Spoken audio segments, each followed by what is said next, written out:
Forget Halloween, it's layoff season. It is scary out here. Everywhere you turn, you see all your great people in your network getting laid off. Meta, thousands of layoffs. Microsoft, thousands of layoffs. Even the artist formerly known as Twitter, X, and Elon Musk have thrown everything out except the kitchen sink. Okay, that was a little bit corny when he did that, but we'll move on. Look, if you've been impacted, that means you're likely gonna have to interview soon. I'm gonna show you everything you need on how to shake some of this rust off and dominate the interview. Whether you're doing an internal interview or an external interview, we're gonna make sure you land the job. All right, here we go.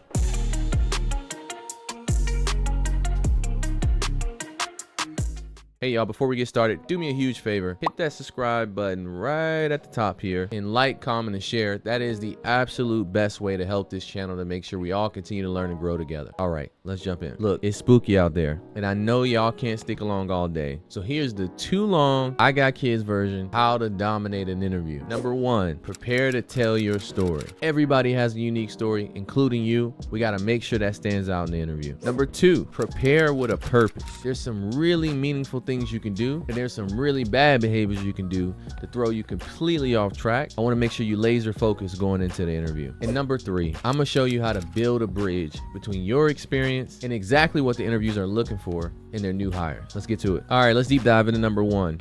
Tell your story. Look, if I told you right now that there was a superhero who was a billionaire, who when he was walking with his parents coming from the movies, both his parents were robbed and taken away from him at a young age. You tell me right away that superhero was who? Batman. That's because there's an iconic story behind Batman that's been told for decades at this point. And the connection between you and Batman is you have your own story to tell. You are Batman. You just don't think of yourself that way. Here's what most people do going into an interview. They're laser focused on all of their credentials. They're laser focused on trying to make sure they don't stutter or trying to make sure they use just the right words to show that they're eager enough to join the company. All that's great. Not telling you not to do any of that. In fact, on the next point, we're gonna talk a little bit about that. But here's what you gotta understand about the other side of this table. The interviewer is not gonna remember everything they said, everything you said, but they are gonna remember exactly how you made them feel. And a great story is the secret between being a candidate that gets pushed to the end of the pile and the one that's hired. Let me give you an example. When I was doing internal interviews with a company I had been with for years, I wanted them to see that not only was I continuing to flourish and grow internally and that I had learned a lot and grown a lot internally, but I wanted them to see that I had things outside the company, experiences outside the company that not only made me qualify for the role when they were interviewing me, like I was an external candidate. When they say, tell me about yourself, I give my background, but then I'd also give a little bit of flavor to say, hey, look, I love everything from Backstreet Boys to Back-End Systems. I love everything from Harry Potter to hard work. Give a little bit of who you are in the interview from the very beginning. Craft a story that goes along with your experience. So I'd start with all my great experience that applies to the role, but I start to craft a narrative over the interview that showed a couple of things and highlights that I wanted them to know before they left the interview. For me, it was, hey, not only am I an executive, but I'm a developer. I'm a designer. I've done all these great things as an entrepreneur. Oh, and by the way, here's what I've done in the last several years within the company. Oh, and by the way, I did it with an eclectic personality that's infectious and that everybody loves, and teams love working with me. That's my story. Think about what you want them to say. Little pro tip here, write down a few bullets about your story and the key things you want them to know about you. And I promise, if you answer the questions throughout and in the interview with those points in mind, your story will be told. And even if they don't want you for that, they're guaranteed to remember you in the future or pass you along to someone else because they can easily tell your story. This is an important step. Don't skip it. Number two, prepare with a purpose. There's a couple things to break down here, and I want to make sure we hit them all. The first thing of the two is when you're preparing for the interview, I wanted you to get it out your brain right now that you're gonna be able to guess and know every single question they're gonna ask you. That's not gonna work. Here's what I want you to do instead. I want you to research the company, their interview practices, and then you're gonna quickly see that there are certain themes and styles that are universal to every company, but also themes and styles that are unique to the company that you're interviewing for. I'll give you an example. The universal themes that we all can prepare for, no matter what company we're working at, are gonna be pretty simple. Let's say you're going to interview for your first leadership position, or you got laid off and you wanna go interview for another leadership position. You have to understand that there are unique themes here that connect us all. Here's what some of the questions are gonna look like. Tell me about a time you had to deal with a difficult employee. Tell me about a time you had to lead through change. Tell me about a time that everybody didn't agree with you and you had to influence for change. Those starting to sound familiar? Yes, they are.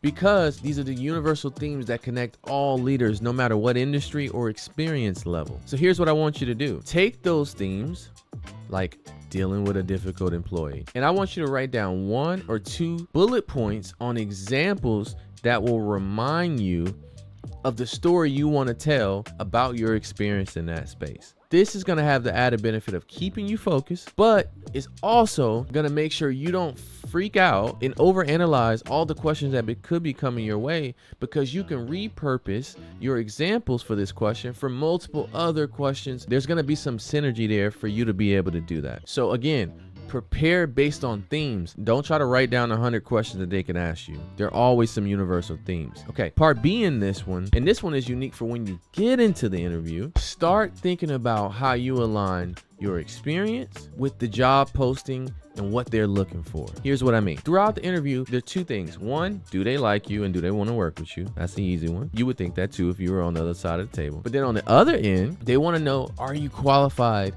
and can you do the job? I already put you on the path to answering that first one by telling your story. But that second one, there's always a perfect opportunity in every interview to align and answer that question. And it usually looks like this. So tell us why you want the job. Or, why'd you post for this job? What made you interested in our company? Boom. You're going to be ready. Too easy for you. Because here's what you're going to do different than all the other candidates. You're going to look at the top 3 or 4 things that they're looking for, and you're going to call that out in your answer. Here's what that may look like. Let's say you're interviewing for a customer service job. Top 3 things they're looking for is someone with X amount of years in customer experience, someone who understands technology, and someone who's a demonstrated leader. You're gonna hit it off right at back. Say, 1, I'm super excited about this opportunity to interview. 1, because here's what I love about your company, and here's what got me excited about getting a chance to interview with your company. But also, you're gonna say, hey, there were 3 things that I saw that you were looking for in the perfect hire for this role.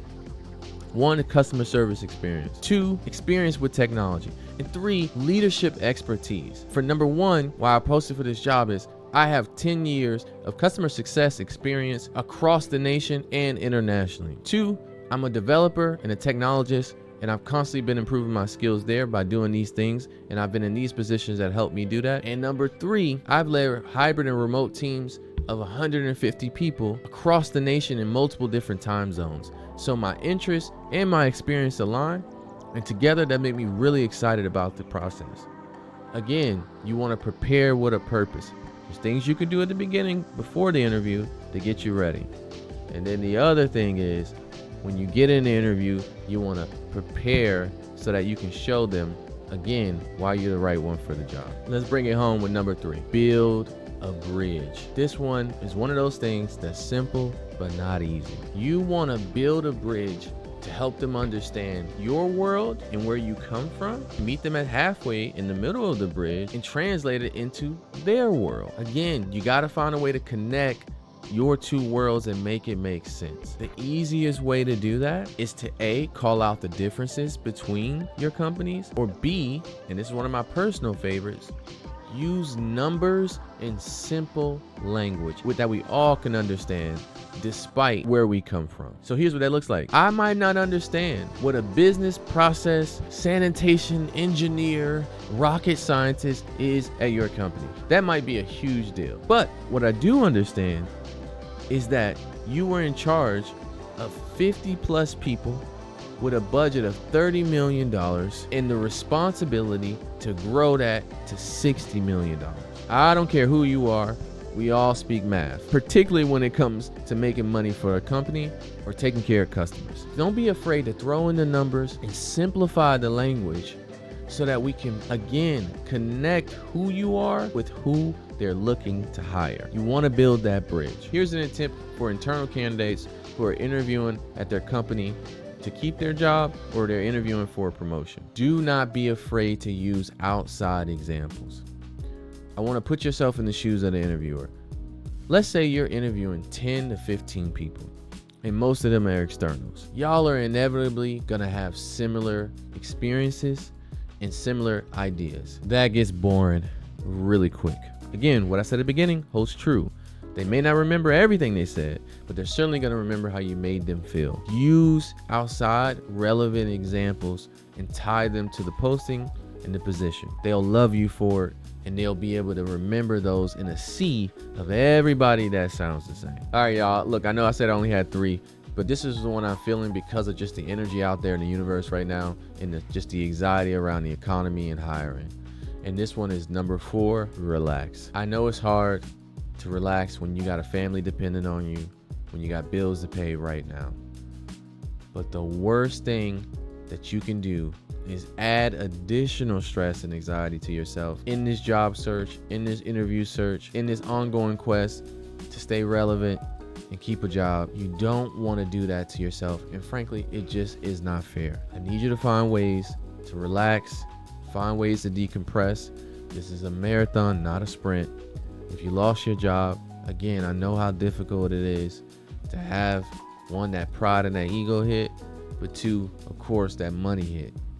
I've been there myself, but I want you to take a deep breath, find a way to center yourself, whatever that may be, because you're gonna need it. So stay focused. Don't add extra pressure to yourself. As always, y'all, I know it's spooky out here, but that's why I'm here to help you along the way. My name's RP. You can do anything with God and hard work. Peace.